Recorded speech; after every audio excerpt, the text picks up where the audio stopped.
जे ओडिशार गोटे विख्यात डकायत विख्यात ठक विख्यात चोर जे कि अरेस्ट होती भरतपुर थाना वर्तमान ये व्यक्ति ओपन हार्ट सर्जरी कही ओडिशा रे विभिन्न लोकों को जागा दब बोली कही चून लगाउची जे कि बरगढ़ थाना केस नंबर 629/2025 भरतपुर थाना अरेस्ट होती 84/2026 आउ ता सहित चंद्रशेखरपुर आज रिमांडर लगी यही व्यक्ति मनोज कुमार साहू जे कि विभिन्न लोकों ठारू ओडिशा रे विभिन्न समय रे लोकों जागा दब कही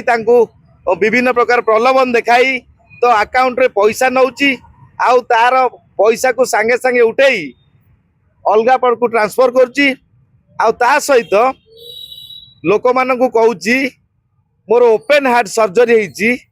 जे कि मते किछि दिन पई छाड़ दियंत तो आज्ञा ये लोकर सत ओपन हार्ट सर्जरी हेतिला 2021 रे ओपन हार्ट सर्जरी तार हेतिला तो आज्ञा जनकर ओपन हार्ट सर्जरी हबो जनकु कैंसर हबो जने मरी जीव ता माने कोन ओडिसा लोक को चून लगेई की तापर लोक टंका नहीं कि मरीज तेणु कौन लोक को जदि रोग होता है तो से भाई कुछित लोक को रोग होता है जो माने हत्याकारी जो माने पापी जो माने कलंकित से मान को रोग होता है तेणु आपण मान देखंतु ये जो व्यक्ति मनोज कुमार साहू तो बहुत बड़ ठक सारा ओडिशा रे चून लगाउची आ पुलिस तार पॉकेट रे अछि बोली कही हाथ बारी साजी आंटीसिपेट बेल रे खुलम खुला बुली पारुछि आ पुलिस मध्य चेष्टा कले एई बली डकायत को धरी तो ताकू 110 दफा लगेई पारंते किंतु जो कोनोसी जगह रे किछि पुलिस भद्र थिला बेले आउ किछि पुलिस किछि टंकार वशवर्ती होई जेपरी मंचेश्वर थाना रे आयो टंका लेन देन समय रे तो माड़ी बसला विजिलेंस तो सेही परी तो पुलिस माने कलंकित करुचंती समाज को पुलिस डिपार्टमेंट को आउ पुलिस रो वर्दी को तेणु मनोज कुमार साहू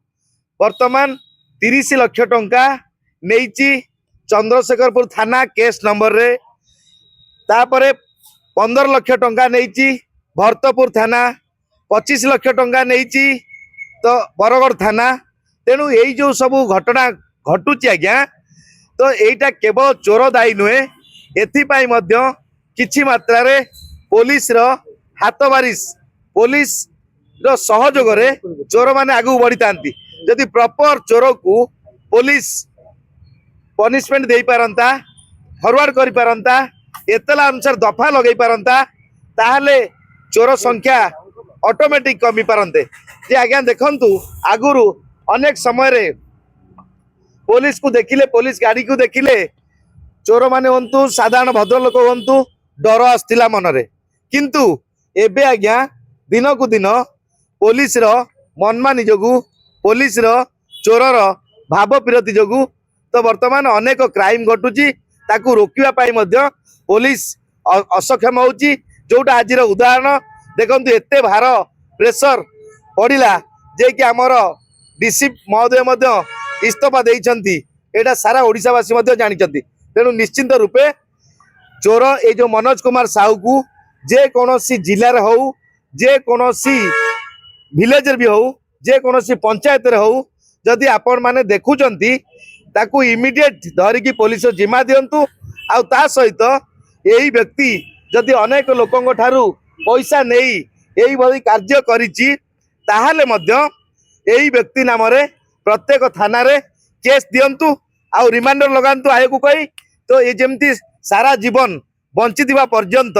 जेल भितर सड़ीबो लोक मान तापर न्याय पाइबे पैसा डिपोजिट कले बेल पाइबो कोर्ट रु बाहरी पारिबो तो सेही बली व्यवस्था करा जीवो 20 मसीह रे ए बाबू हम कहिले दमना रे ताकर गोटे फ्लैट अछि 2 बीएचके वर्षा बैसारी अपार्टमेंट मु सेटा बिकिबी तो मत से 60-65 लाख टका दियो मुझे बिकी देवी अच्छे आम भाई कतिरे पहुँचे आम भाई की सब मुझे कहली मुझे से लोकटा कहीं ठीक ठाक लगुन हवा हम तो पैसा पतर दियोनी तू घर जेहेतु बिकबू ତୁ କହିବୁ ମତେ ୱାନ୍ ଟାଇମ୍ ପଇସା ଦେଇଦିଅ ମୁଁ ରେଜିଷ୍ଟ୍ରି କରିଦେବି। ତ ଆମେ କି ଚେକ୍ କରିବୁନୁ। ଆମେ ଚେକ୍ କରିବା ବାହାରିଲା ବେଳକୁ 30 ଲକ୍ଷ ଟଙ୍କା ନେଇଗଲା ଭାଇଙ୍କ କତିରୁ। ପ୍ରଥମ ଫେଜ୍ରେ 20, ତାପରେ 10 ଲକ୍ଷ ନେଇଗଲା। ଆଡୁ ଘର ଆଉ ଦେଲାନି। ଆମେ ତା ଘରକୁ ଗଲୁ ବସିଲୁ, ସେ ଘରେ ତାଙ୍କ ମିସେସ୍ ଥିଲେ, ତାଙ୍କ 2 ଝିଅ ଥିଲେ। ସେ ଆମକୁ କହିଲେ କି ନାଇଁ ଘର ଆମେ ଅଛୁ, ଆମେ କେମିତି ଖାଲି କରିବୁ, ଆମେ ପଇସା ସୁଝିବୁ, ଆଉ ତ ପଇସା ଫେରେଇ ଦିଅ। ଆଜିକି ହେଲାଣି 2026, 2020 ସେ 6 ବର୍ଷ ହେଲାଣି ଆମ ପଇସା ସୁଝିବ ବୋଲି ସେ ଚଲେଇଛି। ବାଧ୍ୟ ହେଇକି ଆମେ ତା ନାଁରେ ଚନ୍ଦ୍ରଶେଖର ଥାନାରେ ଏଫଆଇଆର ଦେଲୁ। ଏଫଆଇଆର ଦେଲା ପରେ ଆଇଓ ସାର୍ ତାକୁ ଆରେଷ୍ଟ କରିଛନ୍ତି ବୋଲି କହୁଛନ୍ତି। ଆମେ ବି ତାକୁ ଜାଣିନୁ ସେ ଆରେଷ୍ଟ ହେଇଛି ନା ଆରେଷ୍ଟ ଏପର୍ଯ୍ୟନ୍ତ ହେଇନି। ଆଜ୍ଞା ଦାବି ଆମେ ଚାହୁଁଛୁ ଏ ଲୋକ ଆରେଷ୍ଟ ହଉ। ଆଉ ସଦାବେଳେ ଆମେ ଯେତେବେଳେ ତା ଘରକୁ ପଇସା ପାଇଁ ଯାଇଛୁ, ଆମକୁ ଗୋଟେ ଧମକାଣି ଦିଏ ଯେ ମୋର ଓପନ୍ ହାର୍ଟ ସର୍ଜରୀ, ମୋ କତିରେ ଚିଲ୍ଲାନ୍ତୁନି, ମୁଁ ଓଲଟା ତମ ନାଁରେ କେସ୍ କରିବି, ପଇସା ମତେ ଆକାଉଣ୍ଟରେ ଫେରେ ଆମେ ପଇସା ଦେଇଛୁ ତାକୁ।